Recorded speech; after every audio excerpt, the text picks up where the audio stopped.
احمدہ ونصلی ونسلم علی رسولہ الکریم اما بعد۔ آج کی ہماری یہ مختصر نشست مسئلہ استشفاء کے متعلق ایک شبہوں کا جواب دینا ہے۔ اس سے پہلے تمہیداً میں چند باتیں عرض کروں گا۔ پہلی بات یہ ہے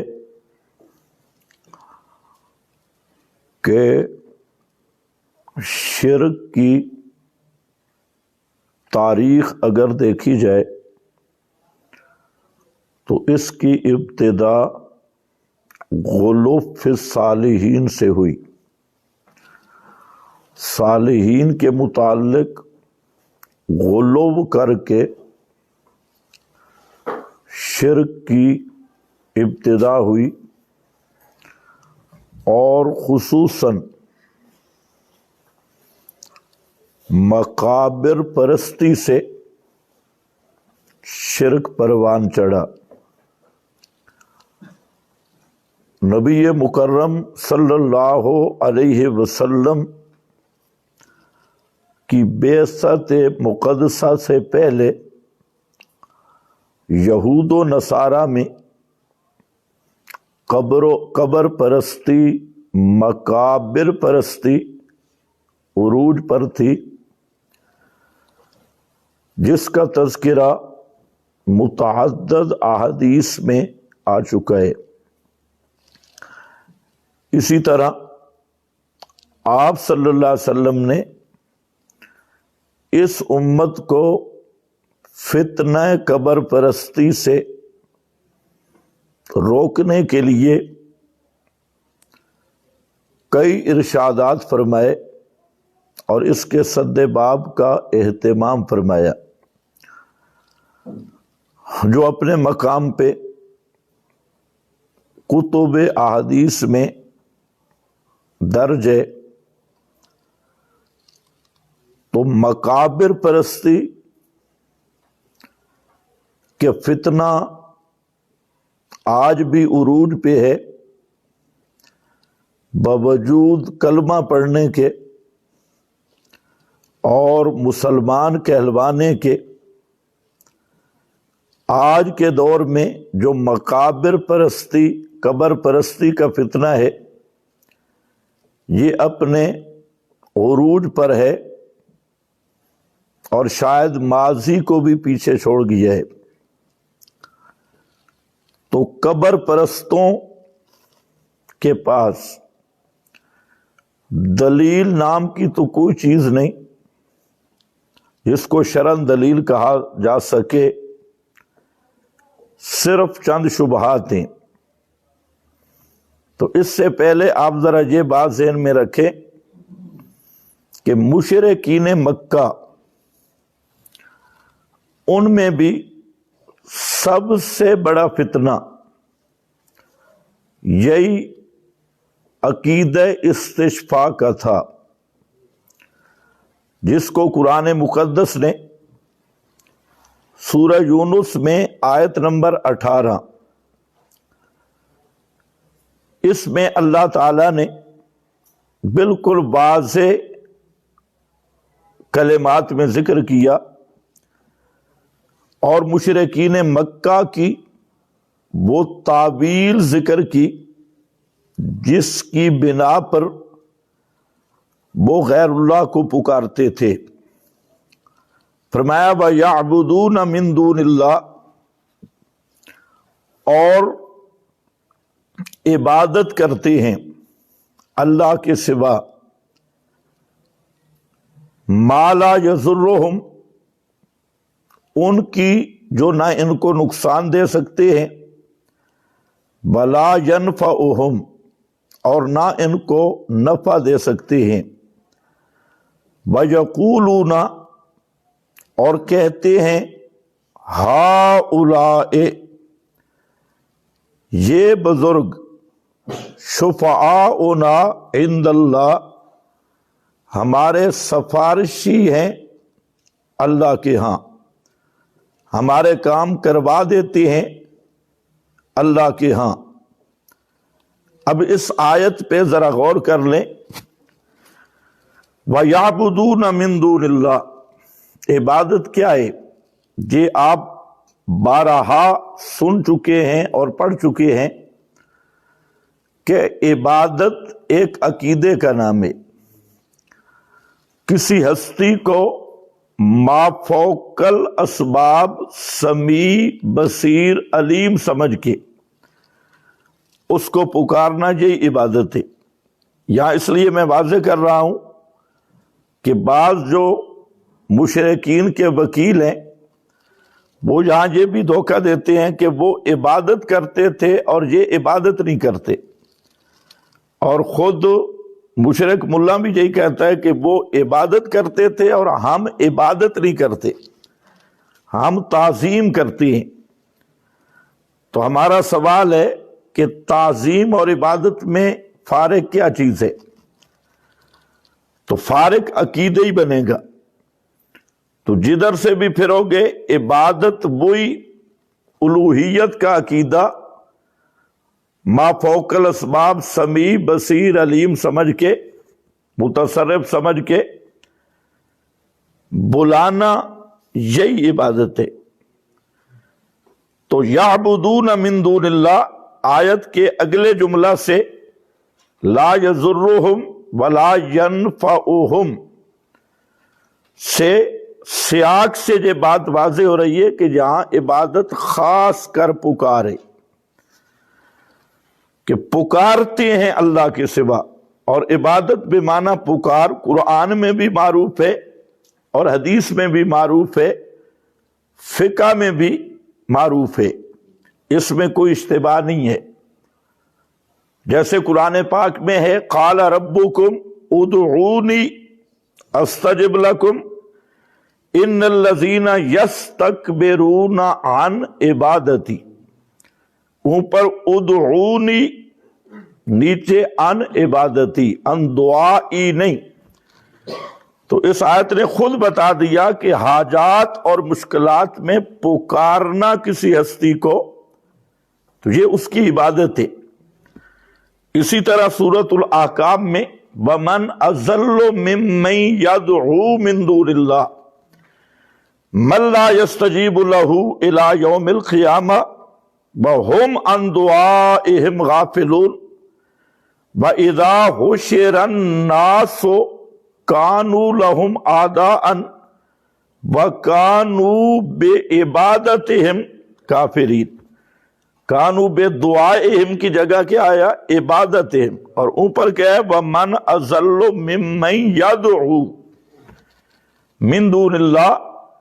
تو یہی ما فوق الاسباب صفات مان کر، سمیع مان کے بلانا، پکارنا، اسی کا نام عبادت ہے۔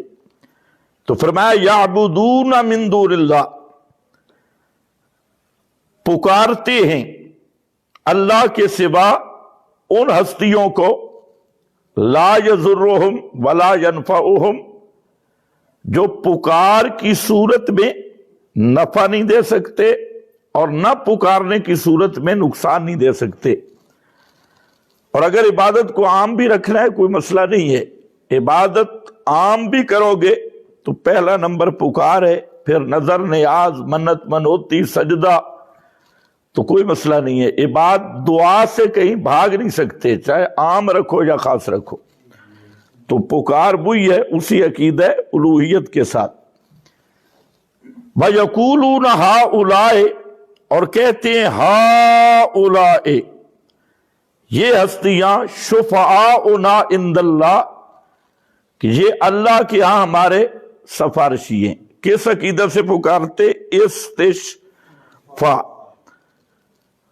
اب یہاں ایک بات میں کلیئر کر دوں کہ یہاں ملا حضرات کہہ دیتے ہیں جی بت مراد ہے، یہ بتوں والی آیات ہے۔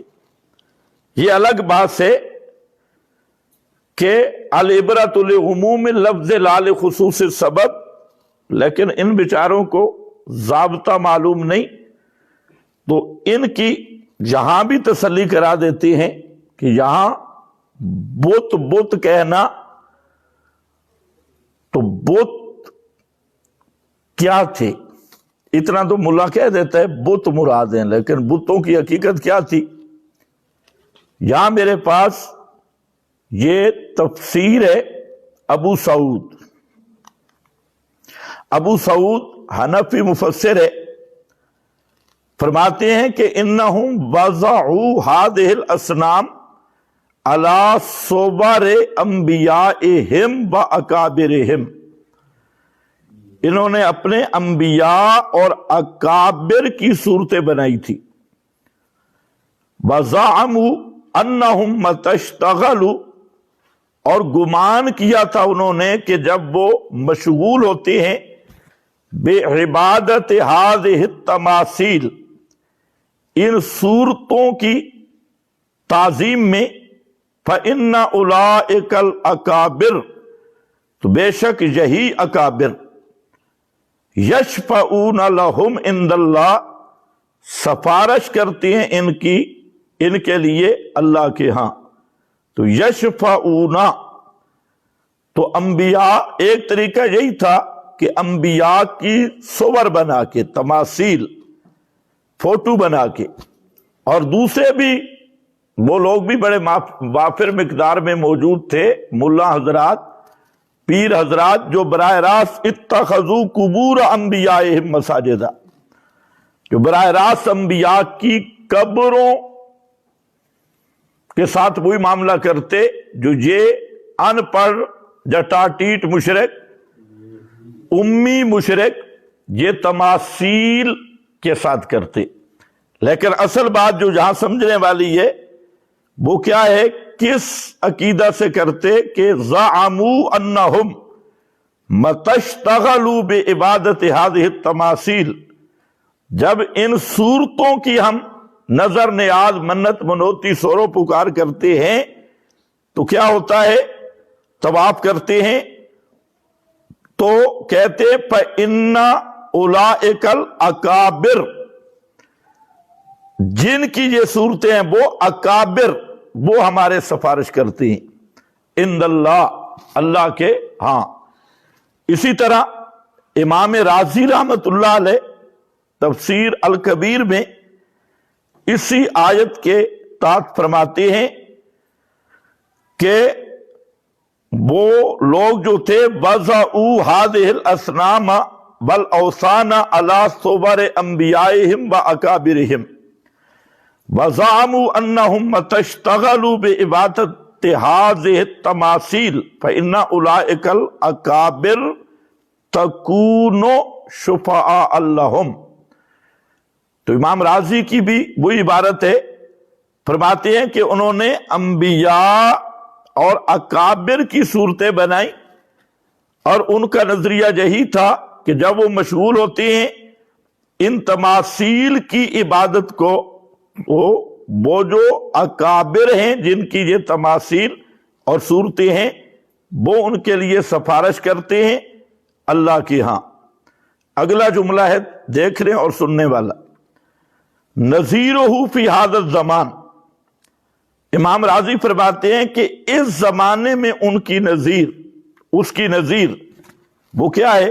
اشتغال کثیر من الخلق بتعظیم قبور الاکابر، تو اس زمانے میں وہی حالت ہے جو لوگ قبروں کی تعظیم کر کے اور عقیدہ یہی رکھتے ہیں کہ قبر والے ہمارے سفارشی ہیں، وہ ہماری سفارشیں کریں گے، علی اعتقاد انہم اذا عظموا قبورہم، اس عقیدے پر کہ جب وہ قبروں کی تعظیم کریں گے فإنہم یکونون شفعاء لہم عند اللہ، شفعاء لہم، ان کے سفارشی بنیں گے اللہ کی ہاں۔ تو یہ تفسیر کبیر ہے۔ اسی طریقہ سے روح المعانی میں سید محمود آلوسی نے وہی بات لکھی، آگے مسیح کا نام لکھا اور آگے فرماتے ہیں وَزَعَمُوا أَنَّهُمْ مَتَشْتَغَلُوا بِعِبَادَتِهَا فَإِنَّ أُولَئِكَ الرِّجَالُ يَشْفَعُونَ لَهُمْ، کہ جب ہم ان کی تعظیم کرتے ہیں تماثیل کی، تو جن کی یہ تماثیل ہیں وہ رجال ہمارے سفارشی ہیں، اور وہ ہماری سفارش کر کے اللہ سے کام کروا دیتے ہیں۔ یہ اولئک الرجال، یہ تو عربی تفاسیر ہیں۔ اسی کے تحت علامہ ماجدی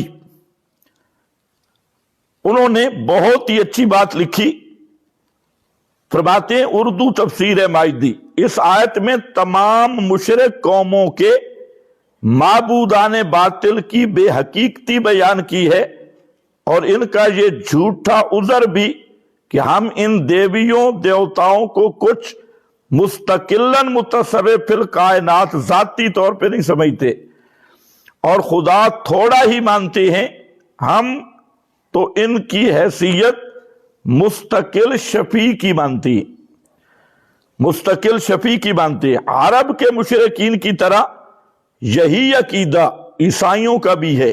اب عیسائی کس کے لیے یہ عقیدہ رکھتے ہیں؟ حضرت عیسیٰ کے لیے۔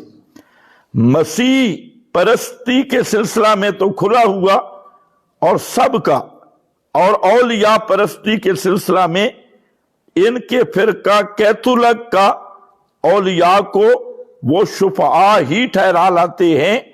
ہمارے زمانے کے اہل بدعت کا بھی کچھ ایسا ہی عقیدہ ہے کہ اگر قبور اکابر کی تعظیم مفرد کی جائے گی تو یہ اکابر صالحین اپنے پرستاروں کے حق میں شافع اور شفیع بن جائیں گے، شافع اور شفیع بن جائیں گے، اور ہر طرح عذاب الہی سے ان کے آڑے آ جائیں گے۔ اور یہ بلا اس امت پر آج سے نہیں، کم از کم امام رازی جو متوفا ہیں 606 ہجری کے زمانہ سے تو ضرور مسلط ہے۔ اس کے بعد پھر انہوں نے امام رازی کی یہ عبارت لکھی جو میں نے آپ کے سامنے پڑھ کے سنائی، نظیرہ فی ھذا الزمان والی کی۔ اس زمانے میں اس کی نظیر کیا ہے؟ قبر پرستی۔ اب یہی بات علامہ حقانی نے لکھی ہے تفسیر حقانی میں، اور آگے وہ اپنے ذام فاسد میں ان کا ان سے یہ نفع خیال کرنا بھی غلط ہی ہے۔ ہؤلاء شفاؤنا عند اللہ، یہ ہماری خدا کے ہاں سفارش کرتے ہیں، ہم ان مورتوں یا اپنے بزرگوں سے مانگتے ہیں، وہ اللہ سے سفارش کر کے ہمارے مطالب دلاتے ہیں۔ تو یہاں علامہ حقانی نے بھی یہی بات کی۔ یہی بات بریلوی مسلک کے عالم غلام رسول سعیدی نے تبیان میں یہی بات لکھ کر تھوڑی سی ڈنڈی ماری ہے کہ یہاں امام رازی والی عبارت انہوں نے لکھی، لیکن وہاں تھوڑی سی تعریف کر دی کہ امام رازی تو کہتے ہیں کہ یہ نظریہ تھا کہ وہ اکابر انبیاء صالحین ان کی سفارش کرتے ہیں، لیکن غلام رسول سعیدی نے جہاں یہ لکھ دیا کہ وہ تماثیل ان کی شفاعت کریں گی اور سفارش کریں گی۔ وہ جو عام طور پہ بریلویوں کو ایک بیانیہ دیا گیا ہے بتوں والا، تو ان کا تماثیل اور بت سفارش کریں گے، حالانکہ وہ عبارت امام رازی والی ہے۔ تو اس آیت میں مشرکین کا شرک بیان ہوا ہے۔ پھر امام شاہ ولی اللہ محدث دہلوی رحمہ اللہ نے الفوز الکبیر میں بالکل بات واضح کر کے لکھی ہے کہ ان مشرکین کا انموذج اور نمونہ آج کے قبر پرست ہے، اور یہ جو قبروں پہ جا کے حاجتیں مانگتے۔ خیر اس پر حوالے بہت تھے، تو میں نے حوالے نہیں پیش کرنے، میں اس شبہ کی طرف آتا ہوں۔ اسی طرح ایک دوسری آیت ہے سورہ زمر میں، ما نعبدہم الا لیقربونا الی اللہ زلفی، اس کا بھی مفسرین حضرات نے یہی معنی کیا ہے جو یہاں میں نے ذکر کیا، ہؤلاء شفعاؤنا عند اللہ کا۔ تو سورہ زمر کے بالکل شروع میں اس میں بھی اللہ تعالیٰ نے مشرکین کا وہی مذہب بیان کیا کہ وہ کہتے ما نعبدہم، عبادت کا معنی میں نے ذکر کر دیا، اس سے دھوکہ نہ لگے، کہ وہ کہتے کہ ہم ان کو پکارتے ہیں اور نظر نیاز منت منوتی دیتے ہیں، تو مقصد ہمارا کہ ہم انہیں اللہ نہیں سمجھتے اور نہ اللہ کے برابر سمجھتے ہیں، بلکہ یہ کیا ہیں، ما نعبدہم الا لیقربونا الی اللہ زلفا۔ یہ بالکل شروع میں آیت نمبر 3 کا پہلا حصہ ہے، والذین اتخذوا من دونہ اولیاء، جنہوں نے اللہ کے سوا اوروں کو کارساز بنایا، دوست بنایا، ما نعبدہم قائلین ما نعبدہم الا لیقربونا الی اللہ زلفا۔ اب اس پر بھی سب حضرات نے بہترین وضاحت کی، محققین نے، کہ یہ کس کے بارے میں کہتے تھے کہ یہ ہمارے سفارشی ہیں، اور یہاں پر بھی قرب سے مراد یہی سفارش لی گئی، اور یہاں بالکل صاف کہ یہ کیا کہتے تھے مسیح اور عزیر کے بارے میں، اولئک الکفار فی المسیح والعزیر والملائکہ ان یشفعوا لہم عند اللہ، کہ یہ اللہ کے ہاں ہمارے سفارشی ہے۔ اسی طریقہ سے یہ رازی ہے، اور تفسیر القرآن ابن العز کی، اور البحر المحیط بیضاوی، ابو سعود مظہری، ابن جریر، اور اسی طریقہ سے الماوردی الکشاف، المحرر الوجیز ابن عطیہ کی، سب نے جہاں لکھا، اور حضرت مجاہد تابی وغیرہ، کہ یہ حضرت عیسیٰ عزیر ملائکہ کو پکارتے کس گمان سے، کہ ہؤلاء شفعاؤنا لیقربونا الی اللہ زلفا۔ یہاں تک میں نے یہ عرض کیا کہ مشرکین مکہ بھی اسی ظام میں مبتلا تھے کہ ہم جو ان ہستیوں کو پکارتے ہیں تو یہ ہمارے سفارشی ہیں، ہم انہیں اللہ بھی نہیں سمجھتے، اللہ کے برابر بھی نہیں سمجھتے، واجب الوجود بھی نہیں سمجھتے، بس یہ کیا ہیں، یہ ہمارے سفارشی ہیں اور ہماری بات اللہ تک پہنچا دیتی ہے۔ تو یہ تو تھا ان کی بات۔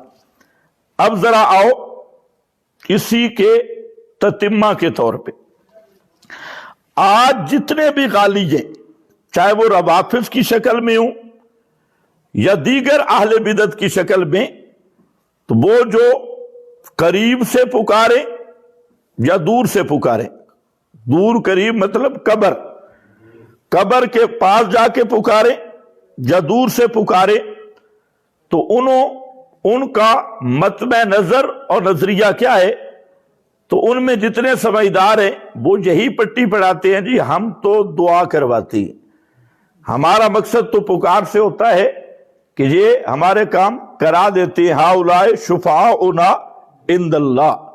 اچھا، اب جتنے روافظ کے، رافضیوں کا امام ہے محمد حسین ڈھکو، جو پاکستان میں ان کا مجتہد ہے، اس کی 4 کتابیں میرے پاس آئی، اس نے بھی یہی لکھا، اس نے کہا کہ بس ہمارا مقصد کیا ہوتا ہے، یا علی مدد یا حسین مدد، اگر کوئی حضرت حسین یا حضرت علی کو مددگار سمجھ کے پکارتا ہے، متصرف سمجھ کے پکارتا ہے، تو محمد حسین ڈھکو شیعہ مجتہد لکھتا ہے کہ وہ کٹر مشرک ہے۔ ہم جو پکارتے ہیں سفارشی سمجھ کے پکارتے ہیں کہ یہ ہماری کام کرا دیتے ہیں، اور یہی بات ڈاکٹر طاہر القادری اور اس طرح کے جو ایک تو ہے پرانے غالی، تو وہ تو کہتے ہیں اللہ نے انہیں طاقتیں دے رکھی ہیں اور ما فوق الاسباب تصرف کے اختیارات ان کو عطا کر دیے، بس اب یہ پاورفل ہے، اور جو بھی ہم مانگتے ہیں تو یہ دینے پر ہوا، ابتداءً اللہ نے عطا کی، تو اس قدرت سے یہ ہمیں دیتے ہیں، بیٹے بھی دیتے ہیں، ہماری کھوٹی قسمتیں بھی کھری کرتے ہیں، اور رزق حتیٰ کہ عزت ذلت کے خزانے وہ بھی یہی عطا کرتے ہیں۔ تو یہ وہ غالیوں کا ایک وہ قسم ہے جس کو کان کٹے مشرک کہا جاتا ہے، اور ایک لمبے کانوں والے ہیں۔ تو یہ کیا کہتے ہیں کہ ہم جہاں بھی جاتے ہیں بابے کی قبر پہ تو ہمارا نظریہ ہوتا ہے کہ بابا ہماری سنتا ہے اور ہمارے لیے سفارش کرتا ہے، اسی لیے درباروں پہ میلے اور اسی نظریے پہ یہ لوگ منت بھی دیں گے، نظر بھی دیں گے، لیکن اصل جو چیز ہے اس میں مین چیز وہ ہے ما فوق الاسباب، سمیع سمجھ کر سما کا عقیدہ رکھ کے ان کو پکارنا سفارش کے لیے۔ تو یہ اس بنیاد پہ آج جتنے درباری یا جتنے تعزیہ پرست اور یہ امام پرست، اکابر پرست، مکابر پرست، اولیاء پرست، یہ جتنی قسم کے مشرکین ہیں، تو ان کا بنیاد یہ ہے کہ جب ہم ان کی تعظیم کریں گے، تعظیم بھی اپنے مذہب کے مطابق، تو یہ ہستیاں ہمارے کام کروا دیتی ہے۔ اب اس پر دلیل کیا ہے؟ خصوصاً جو موجودہ کثیر تعداد میں موجود صورت ہے مکابر پرستی کی، کہ یہ سنتے ہیں اور سفارش کرتی ہے، اور ہم ان کے قبروں پہ جا کے کہتے ہیں ہمارے کام اللہ سے کروا دو۔ یہ اس پر دلیل کیا ہے؟ تو یہ یاد رکھ لو، قرآن مقدس میں ایک آیت بھی ایسی نہیں عام اس سے کہ موت کے بعد استشفاء کی نیت سے، استشفاء کا معنی شفاعت طلب کرنا، دعا کروانا، اس نیت سے کسی پیغمبر کی قبر پہ جا کے سفارش کرانے کی اجازت دی گئی ہو۔ 30 پاروں والے قرآن میں ایک آیت بھی موجود نہیں۔ پورا قرآن آپ پڑھ لیں کہ اپنی حاجات کی سفارش کے لیے کسی نبی کی قبر پر جانے کا قرآن نے حکم دیا ہو یا اجازت دی ہو، ہرگز نہیں۔ نمبر 2، انبیاء سابقین اور صالحین کہ قرآن مقدس نے واقعات ذکر کیے، اولیاء کے واقعات، اصحاب الکہف کا واقعہ ذکر کیا، صاحب یاسین کا واقعہ ذکر کیا، اور رجل مومن من آل فرعون کا واقعہ ذکر کیا، انبیاء کرام کے اور صحابہ کے واقعات ذکر کیے، اولیاء کے، اور پورے قرآن میں آپ کو نہیں مل سکتا کہ کسی پیغمبر یا پیغمبر کے صحابی نے حاجات اور مشکلات کے لیے پہلے کسی گزرے ہوئے پیغمبر کی قبر پہ گئے ہوں اور یہ کہا ہو ادعو اللہ کہ اللہ کے نبی ہمارے لیے دعا کرو، ہم جنگ میں ہیں، ہم مشکلات میں ہیں۔ تو پورے قرآن مقدس کے 30 پارے موجود ہیں، اور انبیاء کے واقعات قرآن نے بتایا کہ انبیاء اللہ کو کس طرح پکارتے رہے۔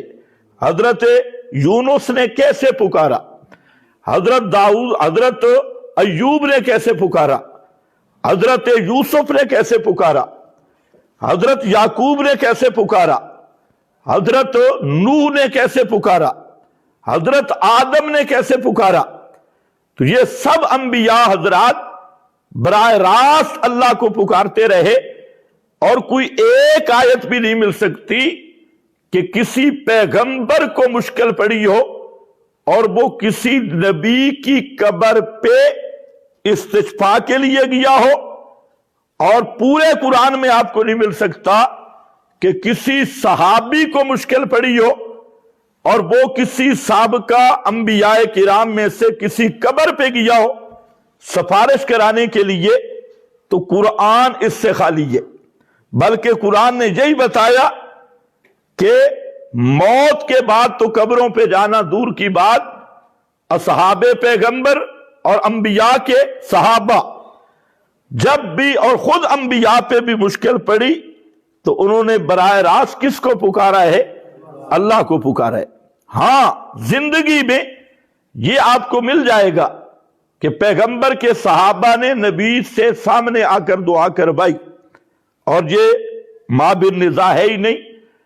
موت کے بعد کسی قبر پہ آ کر کسی نبی علیہ السلام کی قبر سے سفارش طلب کی ہو، پورے قرآن میں آپ کو نہیں ملے گا۔ نمبر 3، یہ بات جو ہے آپ کو کسی حدیث صحیح سے نبی کریم علیہ السلام کا فرمان، چاہے وہ حدیث قولی ہو، فعلی ہو، تقریری ہو، آپ کی سنت 3 قسم پہ ہے۔ آپ کا فرمان ہو، آپ کا فعل ہو، یا آپ کی تقریر آپ کے سامنے کام ہوا اور آپ نے انکار نہیں کیا، تو آپ کی سنت قولی فعلی میں ایک بھی صحیح حدیث آپ کو نہیں مل سکتی کہ موت کے بعد کسی نبی کی قبر سے یا ولی کی قبر سے سفارش کرانے کا، استشفاء کا، دعا کروانے کا نبی کریم علیہ السلام نے قولاً حکم دیا ہو، یا خود فعلاً کسی سے کسی قبر سے دعا کروائی ہو، یا کسی نے آپ کے سامنے کی ہو اور آپ نے تقریر فرمائی ہو، تو آپ کی سنت کی تینوں قسموں میں سے ایک قسم بھی موجود نہیں۔ نمبر 4، نبی کریم صلی اللہ علیہ وسلم کے صحابہ میں سے مشہور صحابہ ہیں خلفائے راشدین، بدری صحابہ، احد والے صحابہ، حدیبیہ والے صحابہ اور عشرہ مبشرہ۔ تو آپ کے صحابہ مشہور ہیں۔ زندگی میں آپ کو ملے گا، بخاری مسلم میں ملے گا کہ نبی کریم علیہ السلام سے دعا کرواتے، لیکن موت کے بعد نبی کریم صلی اللہ علیہ وسلم سے جا کے دعا کی درخواست کی ہو، یا آپ کی قبر پہ استشفاء کیا ہو، تو کوئی ایک بھی صحابی صحیح سند کے ساتھ وہ آپ کو نہیں مل سکتا۔ صحابہ کا بھی یہ معمول نہیں، حتیٰ کہ زندگی میں کئی معاملات میں صحابہ نے آپ سے دعا کروائی، لیکن موت کے بعد آپ کی قبر پہ جا کے دعا کروائی ہو تو پیغمبر کریم کے معروف مشہور اصحاب رسول، بلکہ کسی صحابی سے بھی اس طرح کا کوئی عمل صحیح سند سے ثابت نہیں ہے۔ کتنی باتیں ہو گئی؟ 4۔ نمبر 5، ائمہ 4 امام مشہور ہے۔ امام ابو حنیفہ رحمہ اللہ، امام شافعی رحمہ اللہ، امام احمد بن حنبل رحمہ اللہ اور امام مالک رحمہ اللہ۔ تو یہ چاروں امام حج پہ بھی جاتے رہے، اور نبی کریم علیہ السلام جس حجرہ میں مدفون ہے اس حجرہ کی بھی زیارت کرتے رہے، لیکن کسی امام سے آپ کو بسند صحیح نہیں مل سکتا کہ کسی امام نے آداب زیارت میں استشفاء یا قبر مبارک سے دعا کروانا لکھا ہو۔ چاروں اماموں میں سے صحیح سند کے ساتھ، جھوٹے موٹے راویوں کی بات نہیں کر رہا، صحیح سند کے ساتھ 4 اماموں میں سے کسی امام سے بھی ثابت نہیں ہے، اور یقیناً نہیں ہے۔ تو سمجھدار آدمی تو یہاں تک اکتفا کرے گا، نہ قرآن سے ثابت ہے۔ اب جو دعویٰ ہے جس کا، اسے چاہیے کہ قرآن مقدس کی آیت لائے، اور نہ صحیح حدیث سے ثابت ہے قولاً فعلاً تقریراً، اور نہ پیغمبر کریم کے صحابہ سے صحیح سند سے ثابت ہے، اور نہ 4 اماموں میں سے کسی امام سے صحیح سند سے ثابت ہے۔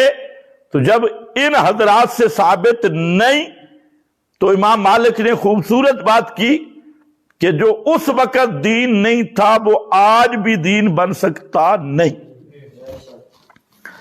اب آؤ یہ حضرات سورۃ النساء کی ایک آیت پڑھ کے لوگوں کو دھوکہ دیتی ہے، اور ہر باطل کا یہ طریق ہوتا ہے کہ وہ دکھلاوے کے لیے آیت پڑھے گا، اس کا عقیدہ آیت میں نہیں ہوگا۔ جیسے روافض ہیں تو رافضیوں کی بھی یہی کام ہے کہ وہ آیت پڑھیں گے اور بھاگیں گے کس کی طرف؟ روایت کی طرف۔ پڑھیں گے آیت، بھاگیں گے روایت کی طرف۔ تو پہلے یہ فیصلہ کر لینا چاہیے کہ آیت میں کیا ہے۔ اب میں صرف چند مختصر باتیں عرض کروں گا، پھر سوال و جواب کی بات ہوگی۔ آیت پر سورۃ النساء کھول لیتے ہیں، جو ان کے خطباء ہر جگہ پہ عوام الناس کو دھوکہ دیتے ہیں اور یہ ثابت کرنے کی کوشش کرتے ہیں جناب کہ یہ استشفاء والا مسئلہ قرآن میں موجود ہے، اور طریقہ وہی روافض والا ہے، آیت پڑھی اور بھاگا عرابی کی طرف، جس کا نہ آگے نہ پچھ، اس سے پھر استدلال کرنے کی کوشش کی۔ تو پہلے تو یہ فیصلہ ہونا چاہیے کہ آیت میں اگر ثابت ہو جائے کہ موت کے بعد کسی نبی ولی سے سفارش کرنا یہ جائز ہے، تو پھر تو ادھر ادھر اعرابیوں کے پاس جانے کی ضرورت ہی نہیں ہے۔ اب وہ آیت میں پڑھ دیتا ہوں، اور یہ حضرات ہر جگہ پہ لوگوں کو یہی دھوکہ دیتے ہیں، اور میرا مقصد بھی ہے ان کے اس دھوکے کو دور کرنا کہ یہ آیت پہ جھوٹ بولتے ہیں۔ آیت ایک بھی نہیں، کسی پیغمبر کی قبر پہ بھی جا کے سفارش کرانے کی ایک آیت بھی نہیں۔ اب یہ آیت کیا ہے جو یہ پڑھتے ہیں؟ وَلَوْ أَنَّهُمْ إِذْ ظَلَمُوا أَنفُسَهُمْ جَاءُوكَ، وَلَوْ أَنَّهُمْ، اگر وہ اِذْ ظَلَمُوا، جب ظلم کیا تھا انہوں نے، انفسہم، اپنی جانوں پر، جاؤکا، تیرے پاس آ جاتے، فاستغفروا، پس وہ استغفار کرتے اللہ سے، واستغفر، اور استغفار کرتا لہم، ان کے لیے، الرسول، رسول بھی، لوجدوا، تو البتہ پاتے اللہ پاک کو، تواب الرحیم، تواب رحیم، بار بار توبہ قبول کرنے والا، رحم کرنے والا، یا بہت توبہ قبول کرنے والا، رحم کرنے والا۔ اب اس آیت پہ غور کرو، اس آیت میں کہیں ہے کہ قبر پہ آ کے سفارش کرے؟ کوئی ایک لفظ بتا دے خدا کے لیے کہ تمہارا دعویٰ ہے قبر پہ آ کے سفارش کروانا، تو اس آیت کے کس لفظ کا معنی ہے قبر پہ آنا؟ اب یہ قبر کی تو بات نہیں، اب بھاگ جائیں گے، فلانا اعرابی آ گیا، بھائی اعرابی کو اپنے گھر رکھ، اعرابی پہ جب ہم بات کریں گے تو تیری چیخیں بھی نکل جائیں گی، اس لیے ہم اعرابی کی بات ہی نہیں کر رہے، ہم بات کر رہے ہیں کتاب اللہ کی، کہ قرآن میں وہ کون سا لفظ ہے کہ میرے محبوب یہ لوگ اگر گناہ کر بیٹھے ہیں تو وہ آپ کی قبر پہ آ کے سفارش کروائیں، آپ کی قبر پہ آ کر آپ کو کہیں کہ ادعو اللہ، آپ ہمارے لیے دعا کریں، تو یہ قرآن مقدس میں ہرگز نہیں۔ اور یہ یاد رکھ لو، جب قرآن میں نہیں اور آدمی دعویٰ کرے کہ یہ اللہ نے فرمایا ہے، تو اس کا نام ہے افتراء علی اللہ، اللہ پہ جھوٹ بولنا، اور اللہ پر افتراء کرنا کوئی معمولی جرم نہیں ہے۔ ہر جگہ خطیب اور یہ جو جتنے بھی، کوئی ایک پارٹی نہیں، اس حمام میں سب ننگے، رافضیوں سے لے کر للڑ پارٹی تک، سب کے سب کیا کہتے ہیں؟ وَلَوْ أَنَّهُمْ، دیکھو اس آیت میں اللہ نے فرمایا کہ پیغمبر کریم کی قبر سے جا کر سفارش کرواؤ، اور آگے پھر سفارش کیا ہوتی ہے؟ چائے مانگو، روٹی مانگو، اشرفیہ مانگو، یہ سفارشیں کراؤ. تو یہ ہے جو مشرکین کو آسرا دیا جاتا ہے کہ تمہارا مذہب قرآن میں ہے، لیکن افسوس کہ قرآن میں نہیں ہے. اب اس آیت پر میں چند باتیں عرض کروں گا. مذہب تو ہے ہی نہیں، بات ہی ختم ہو گئی. ورنہ جس کا دعویٰ ہے قبر پہ سفارش کروانے کا تو دعویٰ ہے تو دلیل دعویٰ کے مطابق تقریب تام سے استدلال کر کے دکھائے. لیکن موت آ جائے گی کبھی استدلال تام نہیں ہوگا، کیونکہ جہاں بات ہی کچھ اور ہے. کتے گٹا کتے بر بیٹا، ان کو پتہ ہی نہیں. آیت کا نام لیا. اب سمجھو، ہمارا سوال ہے کہ بلو انا ہم، پہلے تو یہ طے کرو کہ سیاق و سباق میں یہ ہم کون ہے. پھر اگر تم کہو گے تو ہم تمہیں بھی ان میں داخل کر لیں گے، کوئی مسئلہ نہیں ہے. لیکن پہلے یہ پتہ کرنا چاہیے کہ سیاق و سباق میں یہ ہم ہے کون. ہم ضمیر ہے نا، تو ہم ضمیر کا مرجع کون ہے، تو اس کی تحقیق کرنی چاہیے. پھر اگر ان کا بھی روح اور دل ہوا تو ہمیں اعتراض نہیں، ہم ان کو بھی داخل کر لیں گے. تو کہتے ہیں جی ہمیں آپ ہم میں داخل نہیں کرتے، تو ہم ابھی کر لیتے. یہ ہم کون ہے؟ تو اس لیے اس آیت کو مضمون تو بہت پیچھے سے شروع ہوا. اور یہ یاد رکھو جیسے آیت تطہیر ہے نا سورۃ الاحزاب میں، تو وہاں سیاق و سباق میں 22 کے قریب قرینے موجود ہیں کہ وہاں مراد کون ہے؟ ازواج مطہرات. اب رافضی سیاق سباق کو کاٹے گا اور بھاگے گا روایت کی طرف. او چادر والی روایت اس کو چادر یاد آئے گی. ہم کہتے ہیں پہلے آیت پر بات کر لے، چادر پہ بھی انشاءاللہ بات کر لیں گے. وہ چادر بھی ہمارے حق میں نکلے گی، وہ چادر تمہارے حق میں نہیں نکلے گی. لیکن جہاں پر بھی اسی طرح سیاق سباق کیا ہے، اگر پیچھے چلے تو وہ کام پیچھے چلا گیا ہے. الم تر الی الذین یزعمون انہم آمنوا، طاغوتی پارٹی کا ذکر. پیچھے کس کا ذکر ہے؟ طاغوتی پر، جو طاغوت کی عبادت کو دین سمجھتی اور طاغوت کے نظام کو دین سمجھتی. طاغوتی نظام پہ ابھی الیکشن آنے والا ہے، طاغوتی نظام پہ دلائل آئیں گے کہ یہ جو طاغوتی جمہوریت لونڈی ہے دجال کی، اس کو ثابت کرنے کے لیے قرآن پڑھیں گے یہ بے ایمان جو بالکل بظاہر مسلمان ہے اور اندر سے الامان والحفیظ. اس لیے اللہ نے بھی فرمایا الم ترى الی الذین یزعمون انہم آمنوا،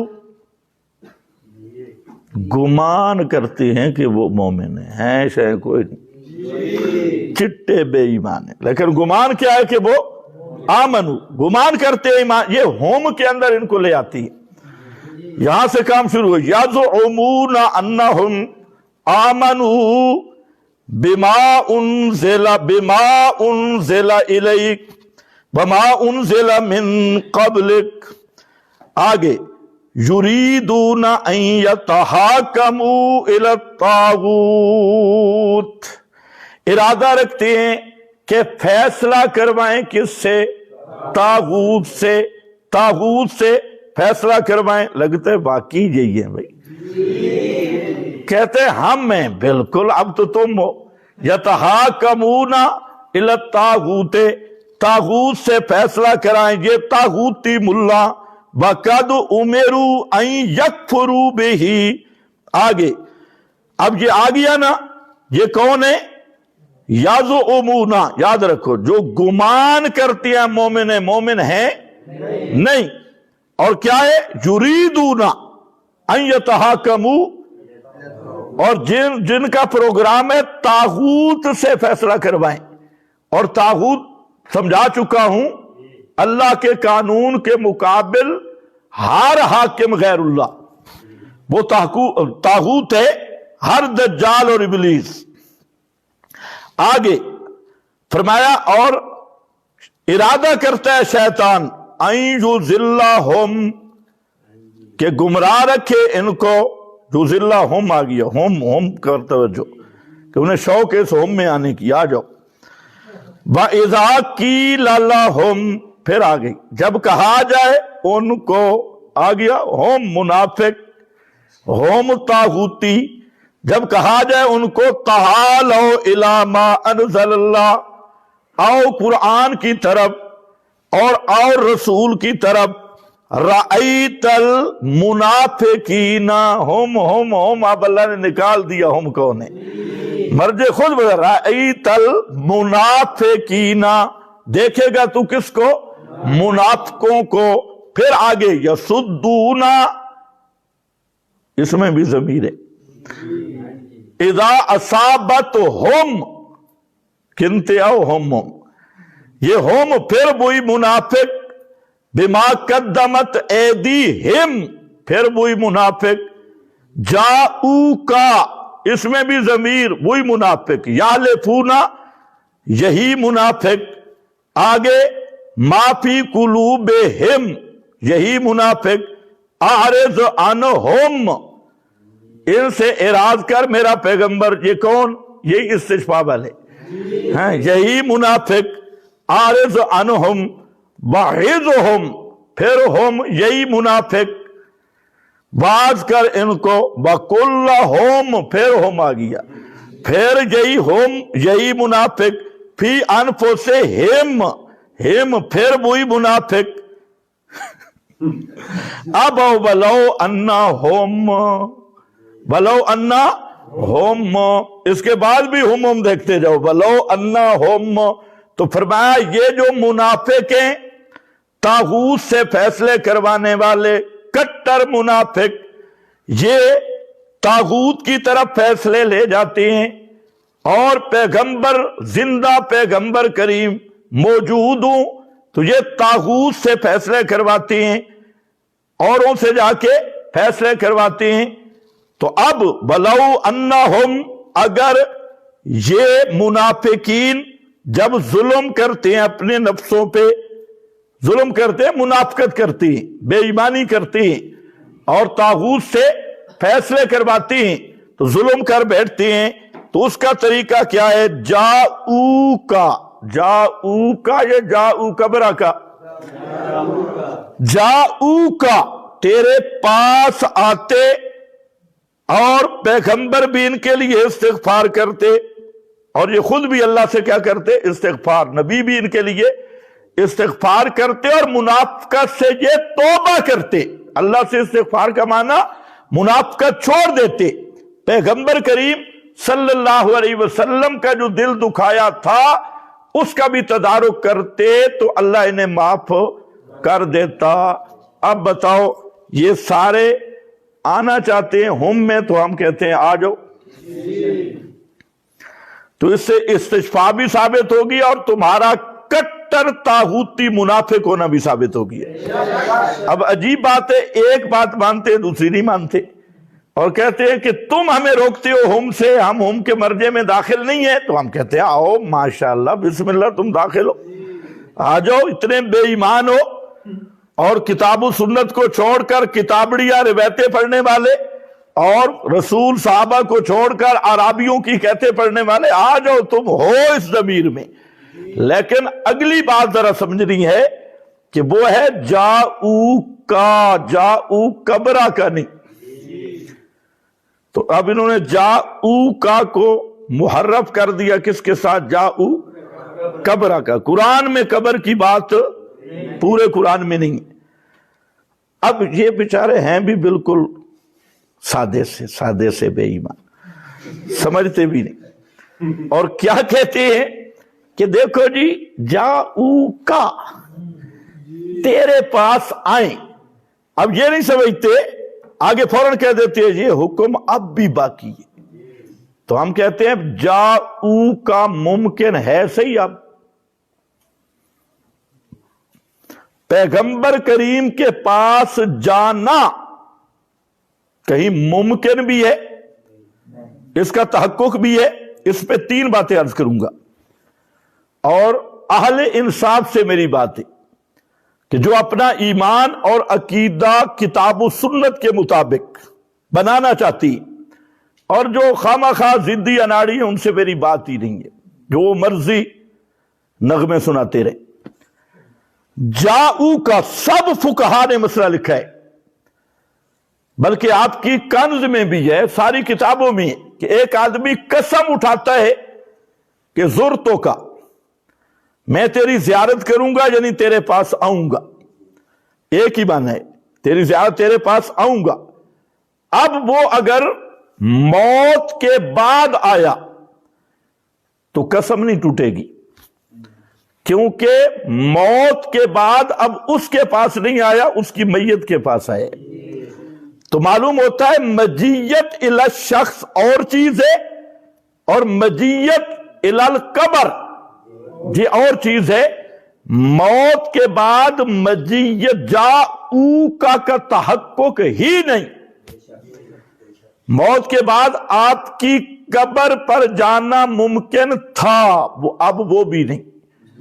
آپ کی قبر تک جانا ممکن تھا، وہ یہی وجہ ہے کہ پیغمبر کریم سے یہ آیت صحابہ نے سنی تھی تو ابو بکر صدیق کو سمجھ نہیں آئی، فاروق اعظم کو سمجھ نہیں آئی، بلو انہم اذ ظلموا انفسہم جاؤ کا، خلفائے راشدین جو مسجد نبوی کے اندر ہیں، کبھی یہ آیت پڑھی ہو اور پیغمبر کریم سے شفاعت طلب کی ہو۔ اگر یہ آیت کا یہی مفہوم ہے جو آج کے اہل بدعت نے سمجھا ہے یا اہل شرک نے، تو کسی ایک صحابی سے بسند صحیح ثابت نہیں۔ اسی لیے علامہ ابن تیمیہ رحمہ اللہ نے اپنے زمانے میں چیلنج کیا تھا، اور وہ میں انشاءاللہ بتاؤں گا۔ انہیں کہا کہ ایک صحابی سے بھی یہ تفسیر منقول نہیں کہ پیغمبر کریم کی وفات کے بعد جا کے وہاں قبر پہ کہا جائے ادعو اللہ، یا وہاں اشفع لنا انظر حالنا اسمع قالنا ادعو لنا، ایک صحابی سے بھی ثابت نہیں۔ تو صحابہ کے سامنے یہ آیت تھی، تابعین کے سامنے تھی، ائمہ اربعہ کے سامنے تھی۔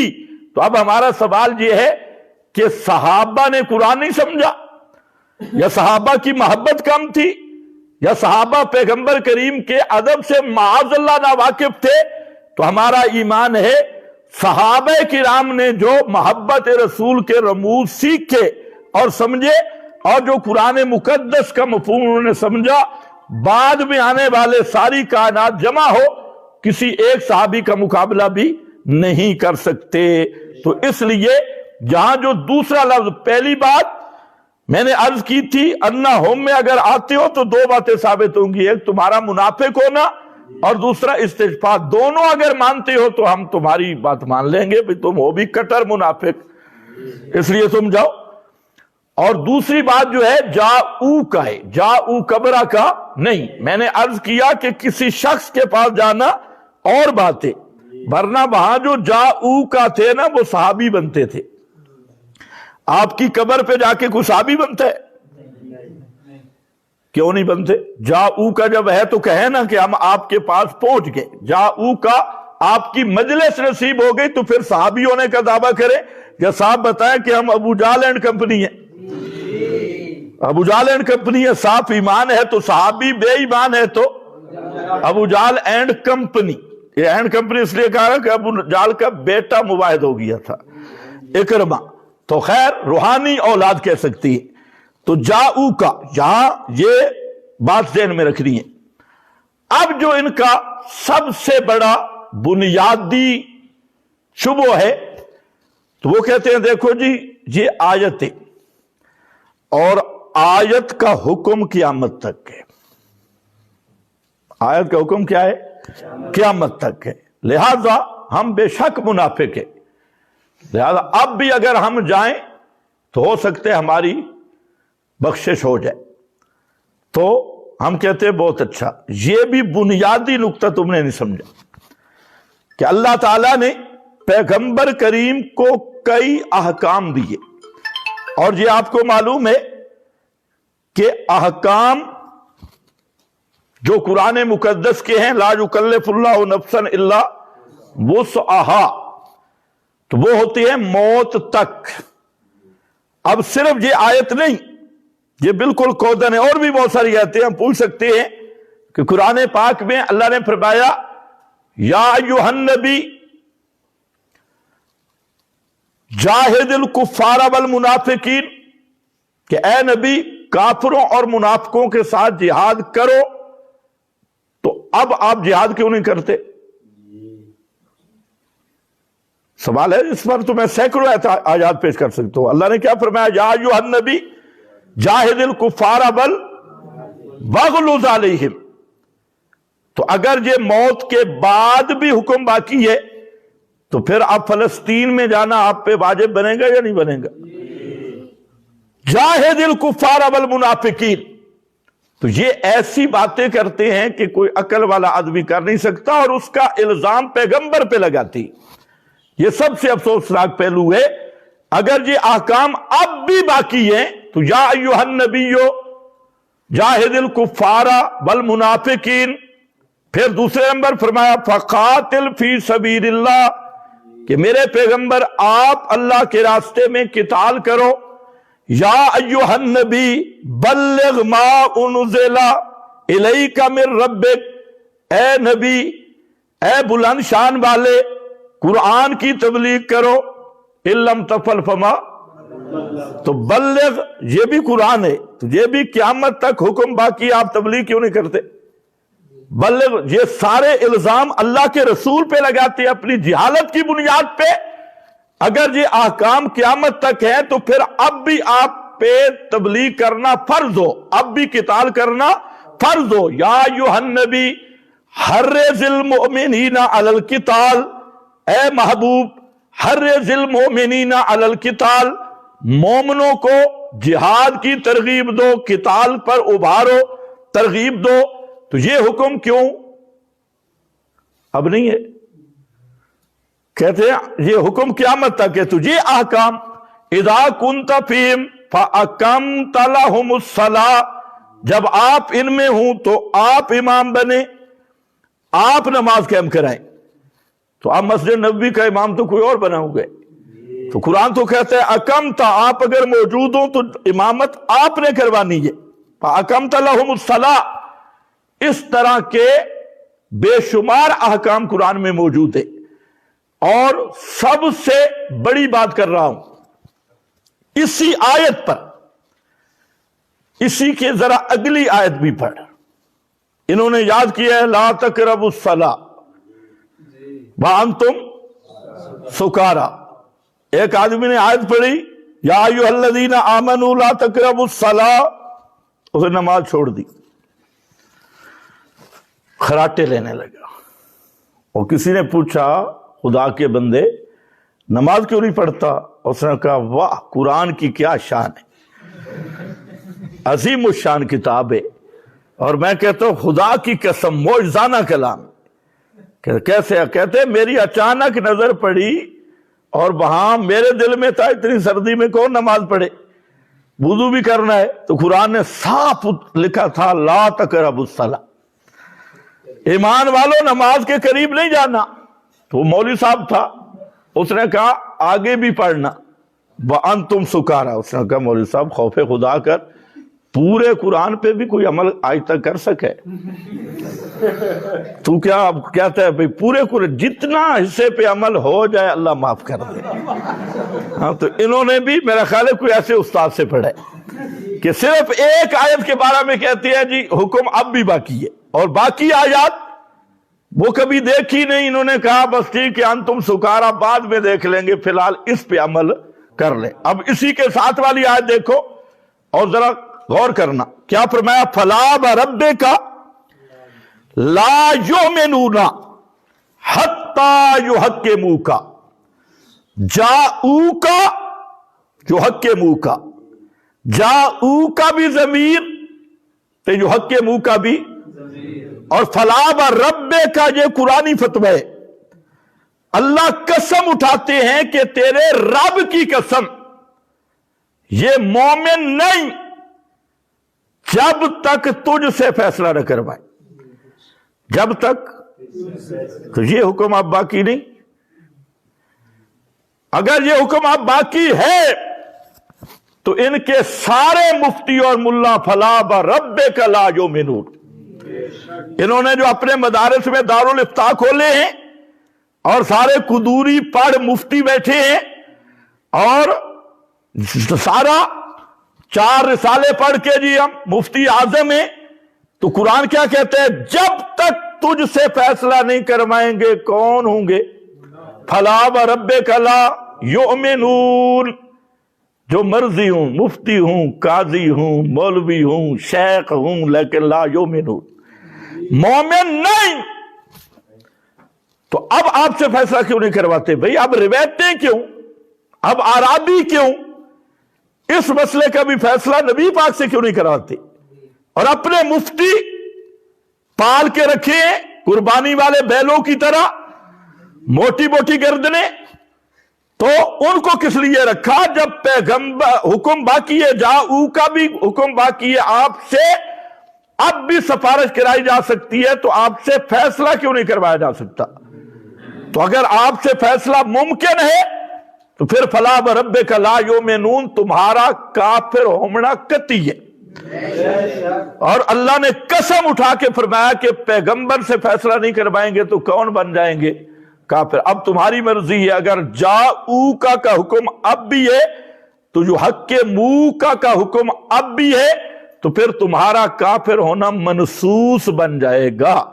اس لیے تھوڑی سی مہربانی کر کے قرآن پاک پہ رحم کیجئے اور اپنی زندگیوں پہ بھی رحم کیجئے۔ پہلے تم نے کیا کیا؟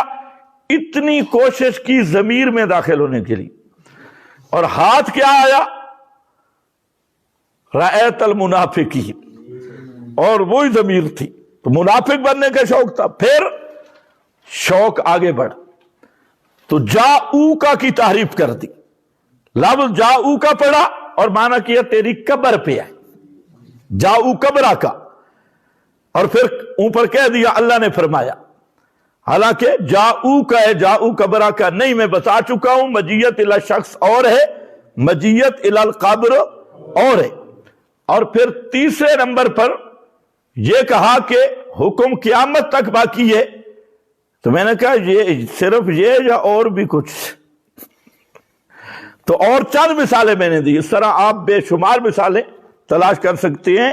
اور یہ حکم قیامت جاؤ کا والا باقی ہے تو جو حق کے منہ کا والا بھی باقی ہے، اور وہ باقی ہے تو جتنے دارالفتاء میں بیٹھ کے حکم بنے اور جتنے جناب اردا گرد ملا مفتیوں سے روایتوں سے فیصلے کروانے والے ہیں وہ کون ہیں؟ فلا وربک لا یؤمنون حتی یحکموک۔ باقی اگر مفسرین کی ماننی ہے تو یہ آیت اس سے پہلے یہاں پر بھی، اس پہ میں بے شمار حوالے پیش کر سکتا ہوں، آج حوالے پیش کرنا مقصد نہیں ہے، آج صرف آیت آپ کو بتانا مقصد ہے۔ یہاں پر ماجدی رحمہ اللہ نے، یہ تفسیر ماجدی ہے، اس میں اسی آیت کے، اور یہ ماجدی صاحب کون ہیں؟ یہ حضرت تھانوی رحمت اللہ علیہ کے خلفاء میں سے ہیں، اور اسی آیت کی تشریح میں بہت عجیب جملہ لکھا جس سے دونوں چیزیں سمجھ آ جائیں گی۔ فرمایا دیکھو جو حق کے منہ کا،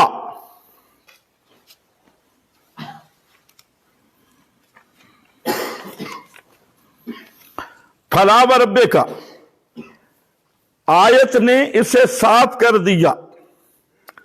یہ لمبی عبارت ہے، آگے ذرا دیکھ رہے، حتیٰ جو حق کے منہ کا فیما شجر بینہم، آپ کی حیات مبارکہ میں تو آپ کا حکم بننا ظاہر ہی تھا، حیات مبارکہ میں آپ کا حکم بننا ظاہر ہی تھا، بعد وفات آپ کی شریعت حکم بننے کے لیے کافی ہے۔ یہ اب، اور اسی طرح یہ جو آیت پیچھے کھڑی ہے، اذا تنازع فإن تنازعتم فی شیء فردوہ الی اللہ والرسول، اس پر تمام مفسرین کی عبارتیں دیکھنا کہ رسول کی طرف رد کب ہوگا؟ اذا کان حیا، جب رسول زندہ ہوں گے، اما بعد وفاتہ، کسی نے لکھا بعد مماتہ، رسول کی وفات اور موت کے بعد المسیر الی السنہ، پیغمبر زندہ ہو تو فیصلہ رسول سے کرایا جائے گا، اور پیغمبر زندہ نہ ہو، وفات ہو گئی ہو، تو پھر فیصلہ سنت سے کروایا جائے گا۔ اور اگر یہ حکم اب باقی ہے اور حیات دنیاوی ہے تو پھر بابی کالا حدثنا فلاں کہنے والا اور کالا فلاں کہنے والا، پیغمبر سے فیصلہ نہ کروانے والا اور اپنے مولویوں اور پیروں اور رابیوں سے فیصلہ کروانے والا، وہ کیا بنے گا؟ فلا وربک لا یؤمنون حتی یحکموک کا۔ اب بارے میں آئے دونوں کو لے لو جی۔ اب آپ کے سوال ہے۔ اس آیت کی جو مفصل بات ہے وہ تو دورہ تفسیر کے مسائل میں ہوگی، یہاں تو چند چیزیں میں نے ذکر کی۔ اب جو موضوع کے متعلقہ سوالات ہیں یہ ٹھنڈی ہوگی جی۔ ایک سوال تو یہ ہے، ایک ساتھی نے لکھا ہے تحریرات حدیث میں استشفاء والی روایت لکھی ہے، اس کا جواب نہیں لکھا، جس سے اہل بدعت استدلال کرتے ہیں۔ ماشاءاللہ، ایک بات ذہن میں رکھ لیں، ضابطہ اور اصول ذہن میں رکھ لیں۔ جو عقیدے کا مسئلہ ہے اس میں قطعی دلیل درکار ہوتی ہے، بلکہ علماء عقائد نے تصریح کی ہے کہ عقائد کے باب میں خبر واحد جو صحیح و سند ہو، اور جو آج شرائط خبر واحد کی قبولیت کی ساری پائی جائے لیکن پھر بھی اس سے عقیدہ ثابت نہیں ہوگا۔ اسی سے آپ ذرا اندازہ کر لیں، اصول شاشی شرع عقائد عقائد کی اصول شاشی اصول فقہ کی ہے۔ اچھا، اصول شاشی صرف نہیں، نور انوار، اسامی، توضیح طلبی، ساری کتابوں میں آپ پڑھتی ہیں۔ اب مسئلہ ہے کہ خبر واحد صحیح وہ عقائد کے باب میں حجت نہیں ہے، تو بعد کے علماء ان کے اقوال شرعی دلیل بنیں گے؟ نہیں۔ یہ ایک بنیادی بات ہے، اللہ کرے یہ سمجھ آ جائے۔ بھائی عقائد کے باب میں تو دلیل قطعی ہوتی ہے، فروعات میں مقلد کے لیے مجتہد کا قول دلیل ہے، فرعی مسائل میں، استنباطی اجتہادی مسائل میں۔ اور جو خود مقلدین ہیں، مقلد کا قول فروعات میں وہ حجت ہی نہیں ہے، فروعات میں بھی حجت نہیں۔ اب مولویوں کی حالت پہ اللہ رحم فرمائے کہ عقائد کے باب میں قطعی دلیل کو چھوڑ کر مقلدین کے اقوال کے حوالے دیں گے، فلانا یوں لکھ گیا، فلانا یوں لکھ گیا، فلانا یوں لکھ گیا۔ تو پہلی بنیادی بات یہ ہے کہ اصول ذہن میں رکھ لو کہ اگر فقہی مسئلہ ہے، فرعی مسئلہ ہے، تو پھر آپ مقلد ہیں امام ابو حنیفہ رحمۃ اللہ علیہ کے، اور فقہ حنفی کا ظاہر الروایت مفتہ بھی قول وہ مقلد کے لیے حجت ہے۔ اور جو خود مقلد ہیں ان کا قول تو فروعات میں بھی حجت نہیں، تم نے انہیں عقائد میں قطعی دلیل سمجھا ہوگا۔ ایک دوسری بات یہ سمجھے کہ رئیس المفسرین حضرت مولانا حسین علی رحمت اللہ تعالی علیہ، یہ بات غور سے سنیں۔ بعض اہل بدعت ان کی تحریرات حدیث کا حوالہ دیتے ہیں اور خیانت کرتی۔ مولانا حسین علی صاحب رحمت اللہ تعالی علیہ کے 3 شاگردوں کی شہادت ہے، تینوں، جن میں حضرت شیخ القرآن مولانا غلام اللہ خان صاحب رحمہ اللہ، حضرت قاضی شمس الدین صاحب رحمت اللہ تعالی علیہ، یہ 2 کا میں نام لے رہا ہوں، باقی بھی بہت ہے۔ قاضی صاحب نے تو لکھا ہے، اور شیخ القرآن رحمت اللہ علیہ کا دورہ تفسیر ریکارڈنگ موجود ہے،